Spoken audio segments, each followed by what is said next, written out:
All right, so let's get started because we want to talk about how guys can get exploited today and quite badly. And the first thing we have on the list that we're going to talk about is marriage.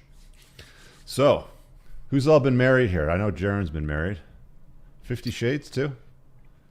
Yeah, I was down for 13 years. 13, yeah. Josh and Moff, you guys never got there, right?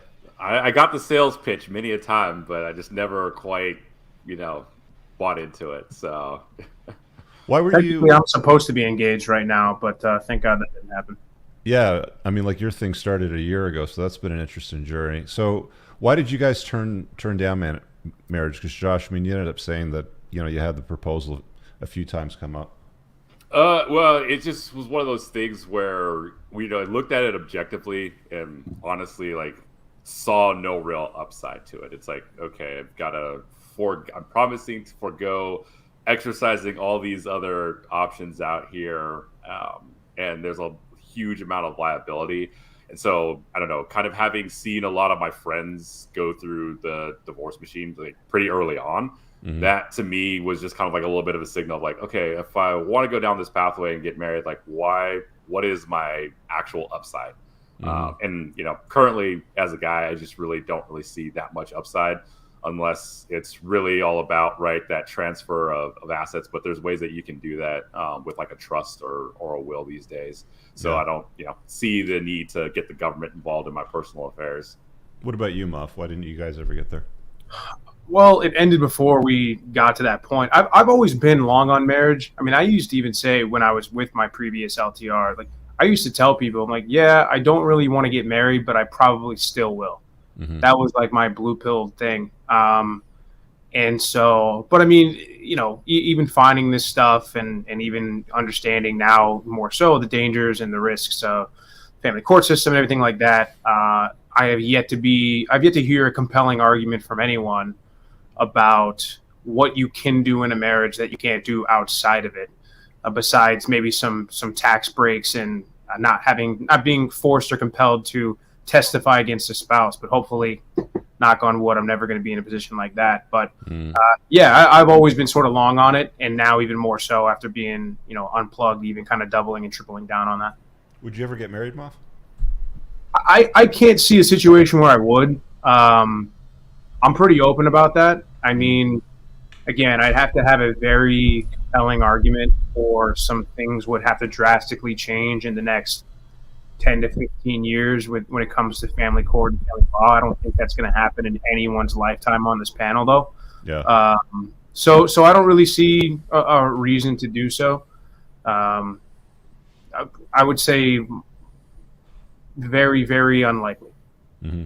So, I mean, to the married guys here, how do guys get exploited in marriage, or to I, the previously married guys? Sorry, that I should clarify that. I think it's a lot of plugged in narrative when guys in their late 20s are constantly been told you're a failure if you're not looking to settle down and wife a chick up. Whereas, if a guy's pursuing a career and he's not wifing a chick up, he's going to be told by been plugged in and by everything that he needs this to complete his life. Whereas if you're a career woman, oh, you go girl, you be a career girl. Mm. But on the other hand, you gotta complete your life, and that's all part of being plugged in. Is like you'll get these young men wandering around, and they'll be having the time of their lives, and they'll get whispered in their ear from other family members, "Oh, you need to do this now. You need to do that now," Hmm. and they'll go Yeah, I ahead and got a they'll lot of wait. that too. Yeah, Yeah. What about you, Jaron? Did you get any of that?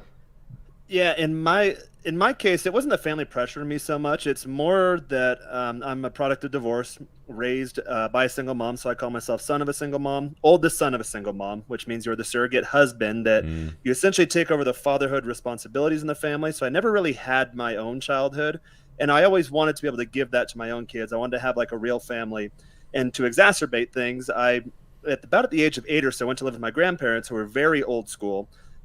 German immigrants came like 40s, 50s time frame when all the world was crazy. Back the last time it was crazy, it's getting crazy again. Um, and they're still married. They've been married for 70 some odd years. Yeah, they've been married for 70 years. In fact, I was with them this last weekend before I came back to Mexico, and it's at the point where as a kid I always thought like, okay, this is ideal. Like they showed me a model of what a good, healthy, happy family could look like, whereas my parents did not. So I kind of had both options. It's like, well, I want to go this route.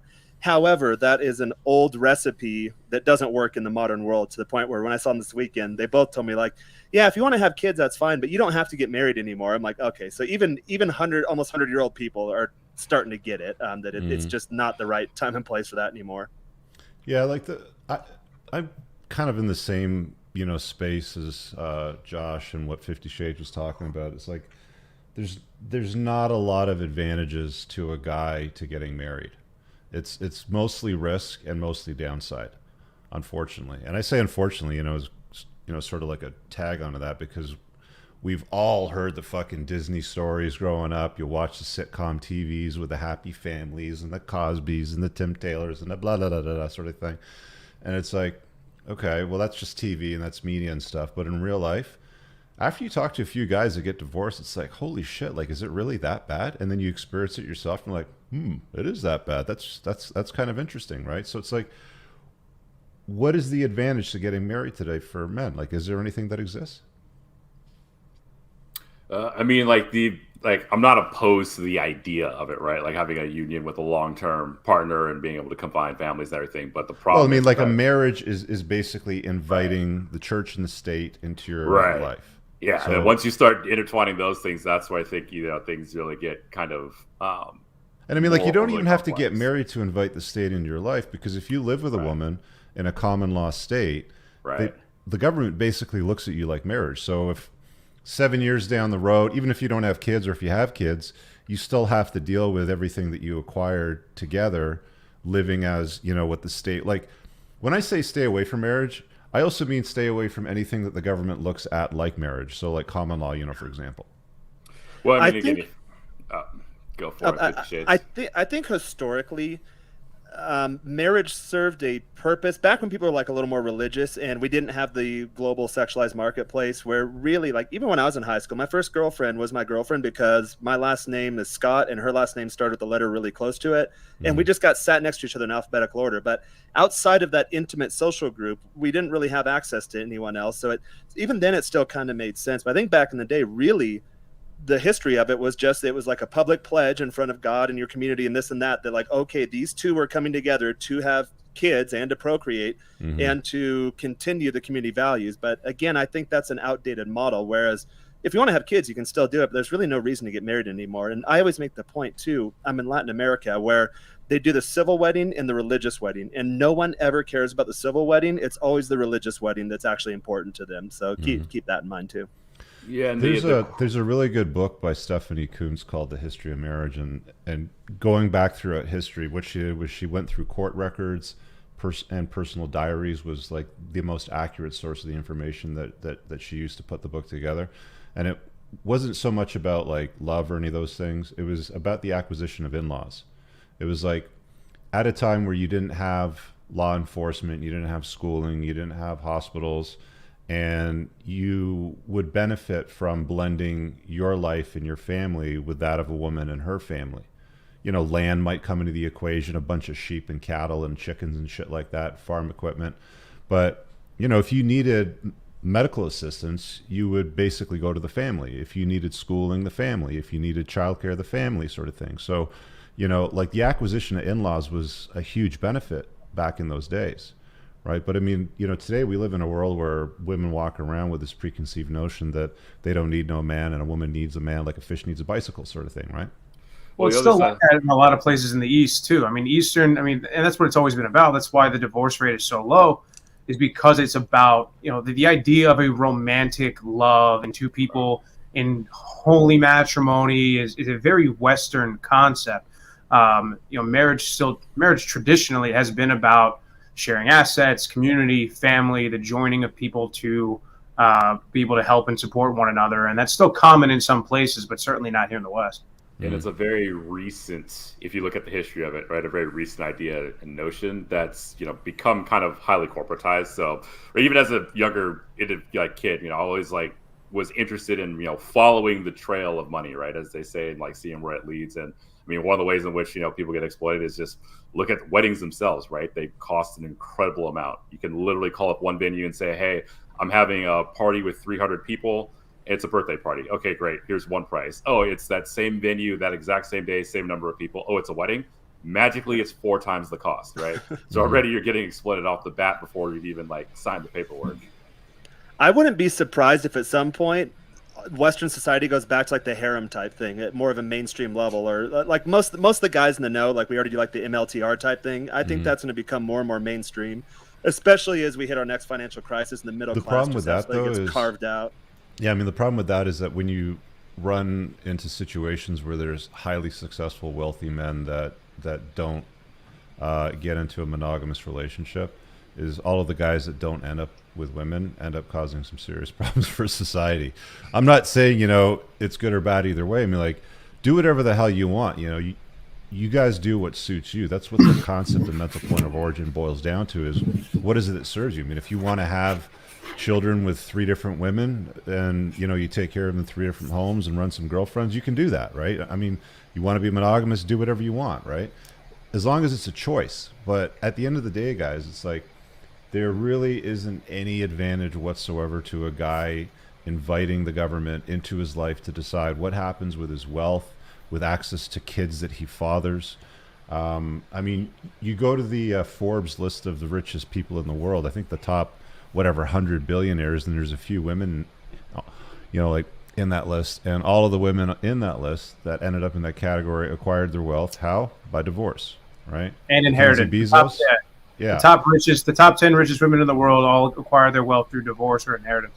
So it's like, what is the advantage to a guy to live in a way that the government views as a marriage, whether you take vows or you live together common law without some kind of protective mechanism in place, a piece of paper, a prenup, postnup, whatever happens to work where you live? It just doesn't make any sense. I mean, if you want to have kids, but at least be precise about how you structure that in your life. I mean, I was talking to 50 Shades before we went live about cars, and he's like, yeah, I'll spend 12 to 18 months researching a car before I buy it. Men don't even spend that amount of time vetting a woman, for mother stock. Not even close, right? We'll want to figure out how many liters is a trunk hold, how big is a gas tank, how many miles per gallon, what kind of headroom do we get in there, does the sunroof tilt up and go back, does it just tilt up? Like, all these things guys will spend hours and days trying to figure out to make sure they get the best one. But the first girl that touches his pee-pee, he'll go and put a baby in her and, screw up his life 7 to 10 years down the road.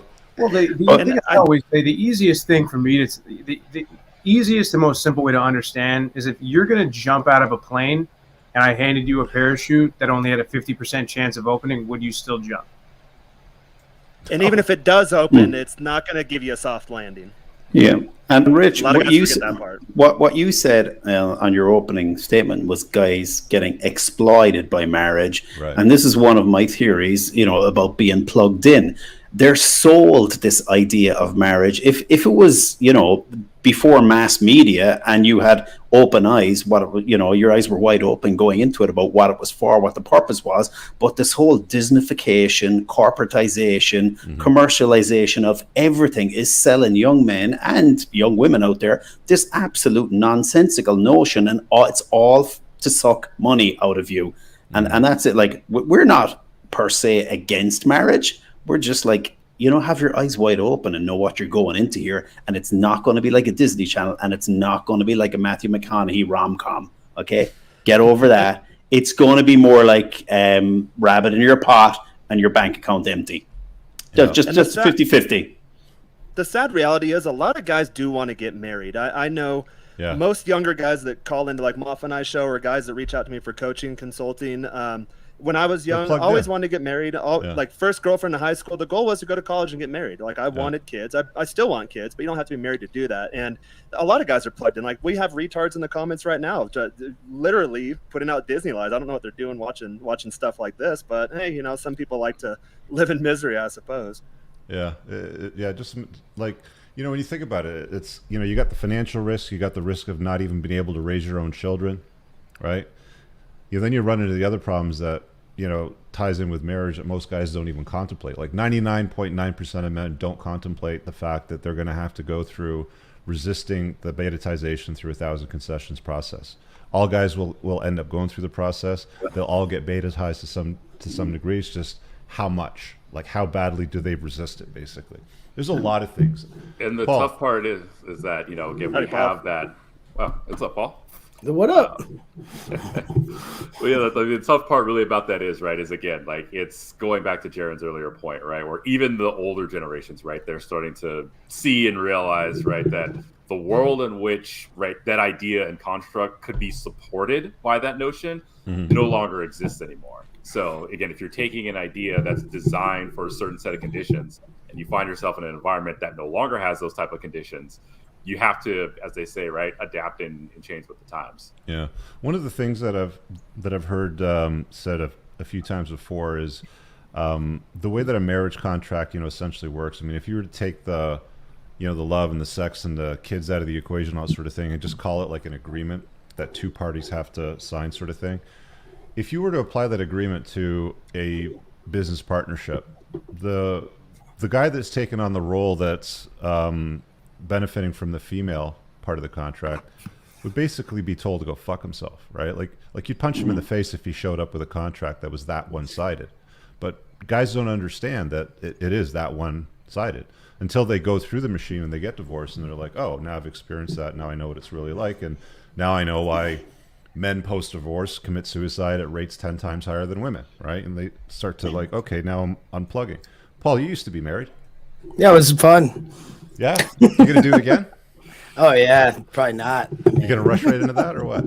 What's your take on how guys get exploited by marriage?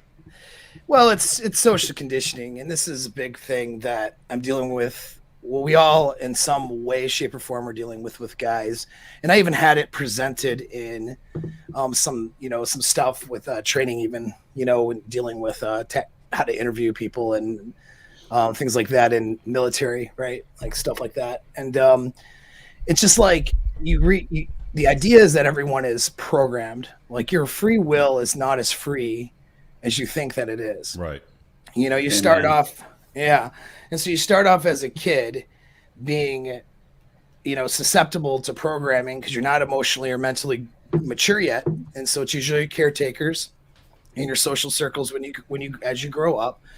They instill morals, values, ideas, beliefs, and ways of looking at the world. You respond to stimulus and things that happen. And then you find yourself as an adult trying to make the decisions that you think are going to get you happiness and get you what you want. But the problem is all of that stuff is programming by somebody else's standards. And that standard may or may not serve you, right? Like the marriage paradigm served a society, a group of churches, a tax system and things like that. And now actually a system of divorce and remarry and single moms and all the stuff you see now really serves consumerism in a lot of ways as well. And so when you just look at, there's a lot of self-interest and self-interested parties that impart these ideas, and people have to latch onto these ideas because most people can't lead themselves, right? Most people are, yeah, right. So that's the scariest thing to be able to do is to challenge this programming and to realize that everything you've been told and everything you've been taught, everything that you believe is true is potentially not true. That's very scary for a lot of people. It's what, you talked about it, Rich. I've talked about it before too, the safe world theory. Mm-hmm. They have to believe in something and certain things in order to feel safe to operate in the world. And you break apart some of this programming and say, well, let's challenge this idea of marriage for a minute. There's people out there who can't have that conversation with you like an adult. They turn into a pile of emotions. They dig their heels in more. You bring up data. It's no different than having a internet conversation about politics or something, right? It's people have these ideas. They have to cling to them. And so people are watching. I mean, every topic we're going to go through, whatever you think your idea is, just challenge it. And that's all, just be not unafraid to challenge it and be willing to look past your biases And at the end of the day, you have to ask yourself, what results are you getting as well? I wasn't getting the results in the marriage I was in, but I don't have this terrible story about marriage. I have it. We ended as good as that could end, and we have a great relationship. So things don't have to go, because another paradigm is that also when you break up and the divorce happens, that it has to be toxic. You have to fight each other in court, and it has to be bad for the kids. So people stay for the children, and they stay to preserve their resources and for all the wrong reasons of staying. Now there's another person there, and that person you might not have control over that person, right? So there may be problems there. But I was lucky. My ex is not this terrible human being. We get along great. We co-parent our kid, and everything's fine. But that's not a normal story either. It's just, the point is, though, people stay in the marriage because of another set of paradigms that they're in. Well, I got to stay for the kids, because if I leave, I'll lose half my stuff, and I don't know what that looks like. I won't be able to see my children, or it'll be bad for the kids growing up. No, I think what's bad for the kids really is being in a house with two people who don't really care about each other and are in a business deal, especially if it's toxic, right? And so it just goes back to challenging these things. That's all. And when you can challenge these things and you're making a decision that's more based on your free will, we'll say, challenging the paradigms that are out there and deciding really what serves you, choosing what influences you're going to have on yourself, because we're always influenced, but we can choose those influences, and then choosing to influence others instead of just being influenced by others. Well, now you're on your mental point of origin, right? And that's the whole show is going to be about that in some way, shape, or form, really. So, yeah. Right. Hey, guys, I really hope that you enjoyed that short clip. If you did, consider supporting the creation of content by checking out my supplement line. Pinned in the top comment below of this video in the comments, there's a link to theunpluggedalpha.com/shop. When you click through, you'll be able to land over here, and the entire lineup is broken down by category that it performs best in: estrogen metabolism, fat burning, your foundational essentials for health, immune health, performance, and testosterone support. If you check out with coupon code ALPHA10, you'll get 10% off on your first order. There's also the option to use the subscribe and save model, where regular shipments will be sent over to you on a regular basis, and that gives you a little bit of a discount, and your supplement facts are always broken down over here. Thanks for watching. I hope you guys have an awesome day. And again, check out that link. It's pinned in the top comment below in this video. Peace out.